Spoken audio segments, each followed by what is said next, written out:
Hello everyone.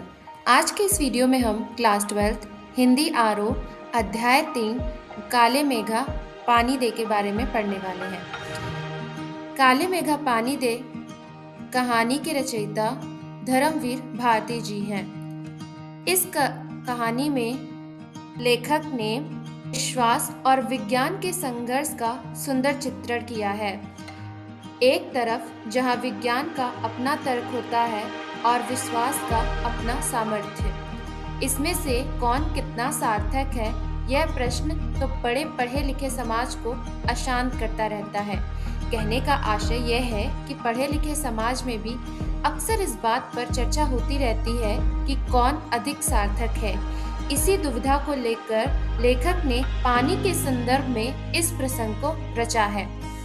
आषाढ़ के पहले 10 दिन बीत जाने के बाद भी यदि खेती और अन्य आवश्यक प्रयोग के लिए पानी न हो तो जीवन चुनौतियों से भर जाता है, और अगर उन चुनौतियों का हल विज्ञान के द्वारा न हो पाए तो उत्सव धर्मी भारतीय समाज अर्थात धार्मिक लोग चुप नहीं बैठते, वह किसी न किसी तरह जुगाड़ लगाने लग जाते हैं।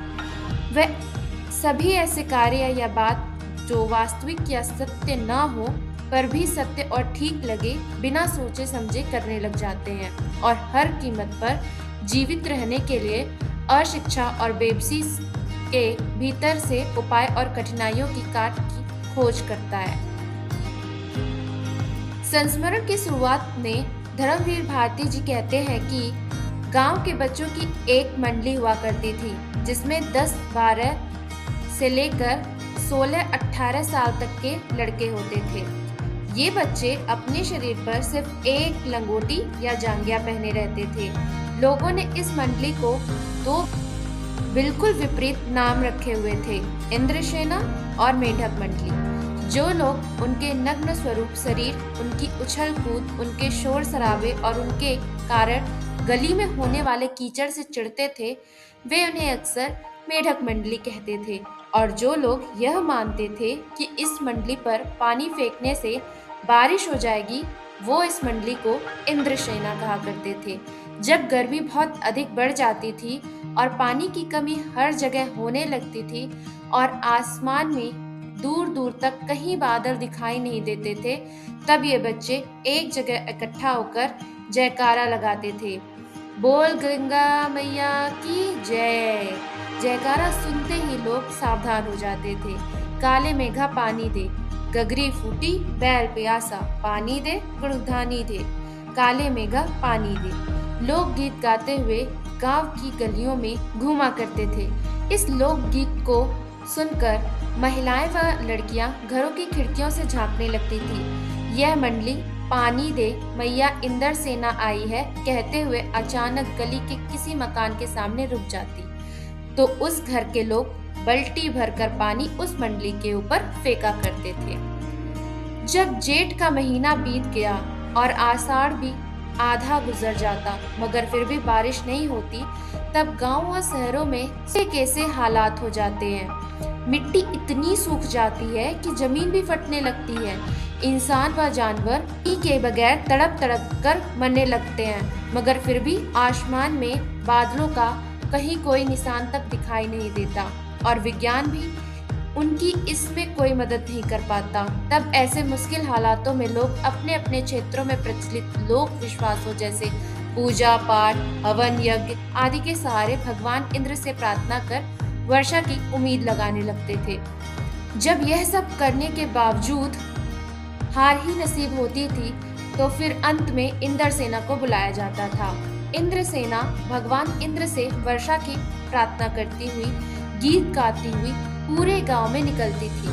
उस समय लेखक को भी पानी मिलने की आशा में यह सब कुछ करना ठीक लगता था, परंतु एक बात लेखक की समझ में नहीं आती थी कि जब चारों ओर पानी की इतनी कमी है कि जानवर और इंसान दोनों ही पानी के लिए परेशान हो रहे हैं, तो फिर भी मुश्किल से इकट्ठा किया हुआ पानी लोग इंद्रसेना पर डालकर उसे बर्बाद करते हैं।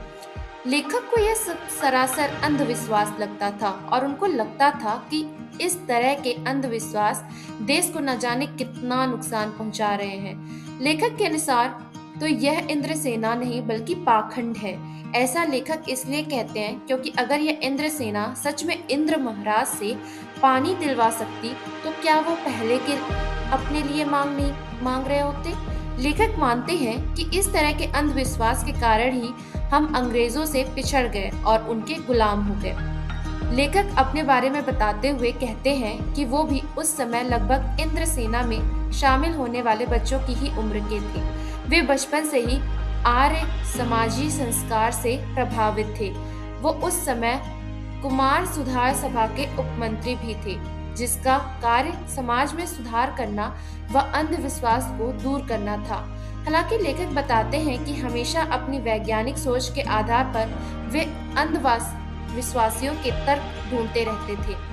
फिर भी वो इस बात को स्वीकार करते हैं कि उन्होंने भी ऐसे कई रीति रिवाज को अपनाया है जो उन्हें उनकी जीजी ने अपनाने को कहा था।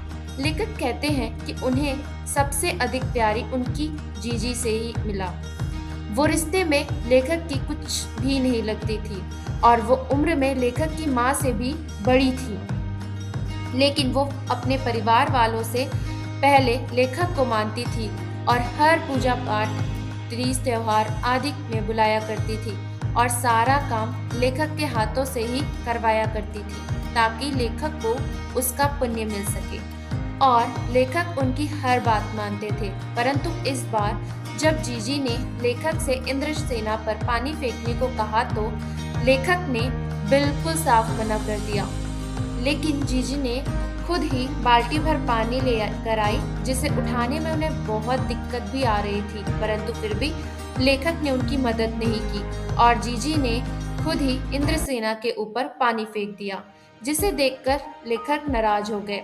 लेखक मनाते हुए जीजी ने उन्हें बड़े प्यार से समझाया कि यह पानी की बर्बादी नहीं है, बल्कि यह तो पानी का अर्घ है जो हम इंद्रसेना के माध्यम से इंद्रदेव पर चढ़ाते हैं ताकि वे प्रसन्न हो हम पर भी पानी की बरसात करें। फिर उन्होंने कहा कि जो चीज इंसान पाना चाहता है, यदि पहले उस चीज को देगा नहीं तो पाएगा कैसे। इसके लिए जीजी ऋषि मुनियों के दान को सबसे ऊंचा स्थान दिए जाने को प्रमाण स्वरूप बताती हैं। इस पर लेखक कहते हैं कि ऋषि मुनियों को क्यों बदनाम करती हो जीजी, जब आदमी पानी की एक एक बूंद के लिए परेशान है तब पानी को इस तरह बहाना सही है क्या। इस पर जीजी थोड़ी देर चुप रही। फिर उन्होंने कहा कि देखो भैया, बिना त्याग के दान नहीं होता। अगर तुम्हारे पास करोड़ों रुपए हैं और तुमने उसमें से कुछ रुपए दान कर दिए तो वह दान नहीं है। दान वह है जब किसी के पास कोई चीज बहुत कम है और उसे उसकी जरूरत भी है, फिर भी वह उस वस्तु का दान कर रहा है तो उसको उस दान का फल मिलता है। लेखक उनकी बात काटते हुए कहते हैं कि यह सब अंधविश्वास है और वह इस बात को नहीं मानता। जीजी ने फिर लेखक को समझाते हुए कहा कि तू पढ़ा लिखा है, मगर वह पढ़ी लिखी नहीं है, लेकिन वह इस बात को अपने अनुभव से जानती है कि जब किसान 30-40 मन गेहूं उगना चाहता है तो वह 5-6 सेर अच्छा गेहूं जमीन में क्यारियां बनाकर उसमें फेंक देता है और वह इस तरह गेहूं की बुवाई करता है। बस हम भी तो इंद्रसेना पर पानी फेंककर पानी की बुवाई कर रहे हैं। जब हम यह पानी गली में बोएंगे तब तो शहर, कस्बे और गांव में पानी वाले बादलों की फसल आएगी। हम बीज बनाकर पानी देते हैं, फिर काले मेघा से पानी मांगते हैं। जीजी फिर लेखक को समझाते हुए कहती है कि सब ऋषि मुनि कह गए, पहले खुद दो तब देवता तुम्हें चौगुना 8 गुना कर लौटाएंगे। यथा राजा तथा प्रजा। सिर्फ यही सच नहीं है, सच यह भी है कि यथा प्रजा तथा राजा, अर्थात जैसी प्रजा होगी वैसा ही राजा का व्यवहार भी होगा। और यही बात गांधी जी भी कहते थे। लेखक और जीजी की इन बातों को आज 50 साल पूरे होने को आए हैं, लेकिन आज भी लेखक के द्वारा उठाए हुए प्रश्न उतने ही प्रासंगिक हैं जितने तब थे। उन्होंने कहा कि हम अपने देश के लिए करते ही क्या है, क्योंकि हमारी मांगे तो हर क्षेत्र में बड़ी बड़ी हैं, पर त्याग का कहीं कोई नाम भी नहीं है। अपना स्वार्थ साधना ही एकमात्र लक्ष्य रह गया है। हम खूब मजे ले लेकर लोगों की भ्रष्टाचार की बातें तो करते हैं, लेकिन क्या हम खुद उसी भ्रष्टाचार के अंग तो नहीं बन रहे हैं? लेखक अपने संस्करण के अंत में कहते हैं कि बादल आते हैं, पानी बरसता है, लेकिन बैल प्यासे के प्यासे और गगरी फूटी की फूटी रहती है। आखिर यह स्थिति कब बदलेगी? लेखक की यह पंक्ति हमारी सामाजिक व्यवस्था पर एक व्यंग है, क्योंकि हमारे देश में हर वर्ष हजारों योजनाएं बनाती है, लेकिन इन योजनाओं का लाभ उस वर्ग को कभी नहीं मिलता जो उसके हकदार हैं।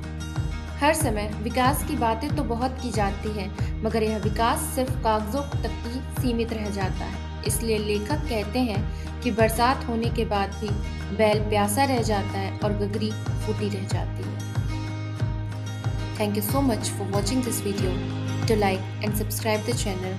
Thank you so much for watching it.